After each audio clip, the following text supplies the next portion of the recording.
Okay, so here's my vaginal tear, and I'm going to start by putting my anchor stitch about 1 centimeter above the apex of the tear. And I'm going to pull it through, just not getting the tip of the needle because I don't want to dull it. And then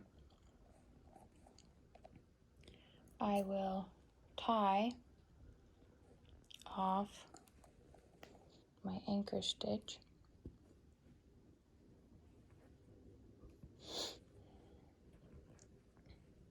By doing a 1, 2, so 1, 2, and then 1 again to have the anchor stitch there. And then I can continue down to do my continuous locked stitches first. So I'll have my loop of suture down, and then I'm going to do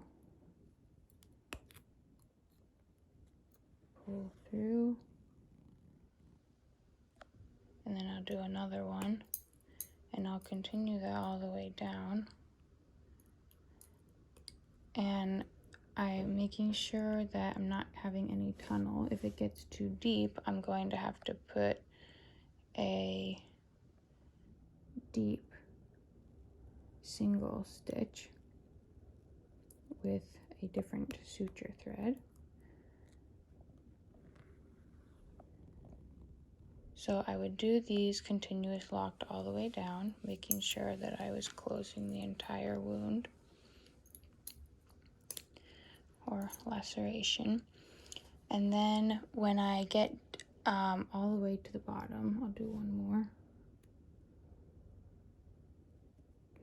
I'm spacing them out just for, I know they're supposed to be a 1/2 to 1 centimeter apart, but I'm spacing them here a little bit.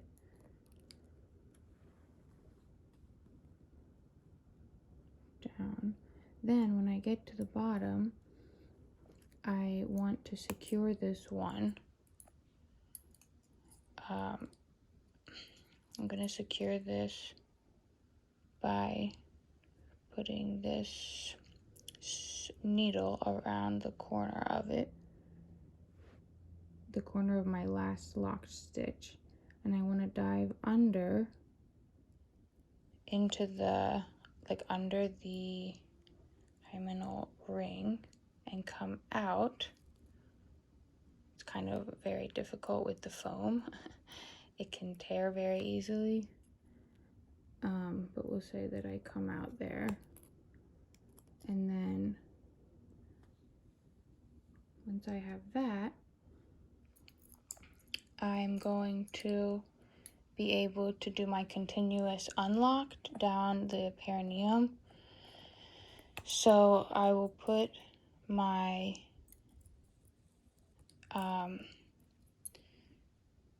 I'll put my needle, oops, let me make sure that I have it aligned correctly. Directly across from where it came out.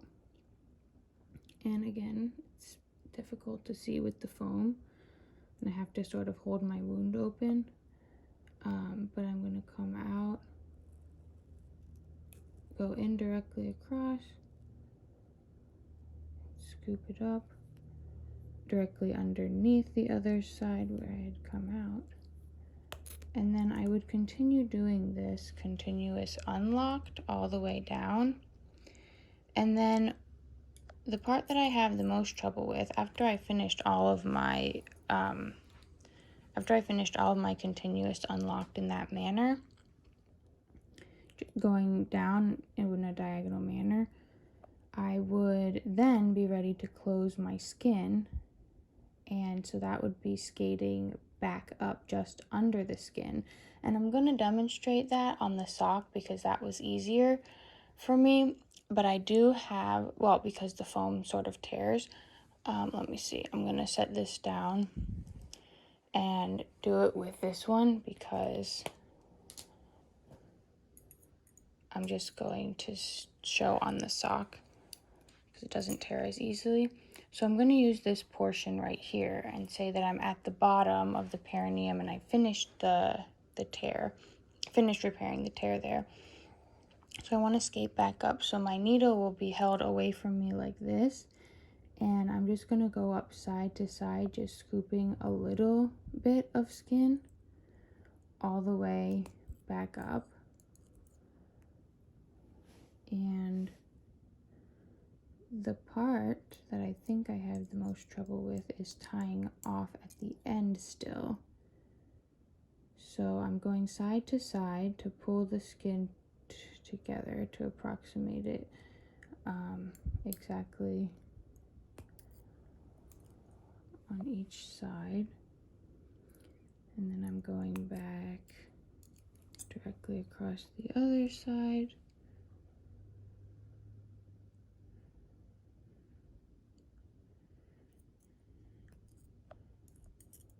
In this manner back and forth, and then it would pull it together.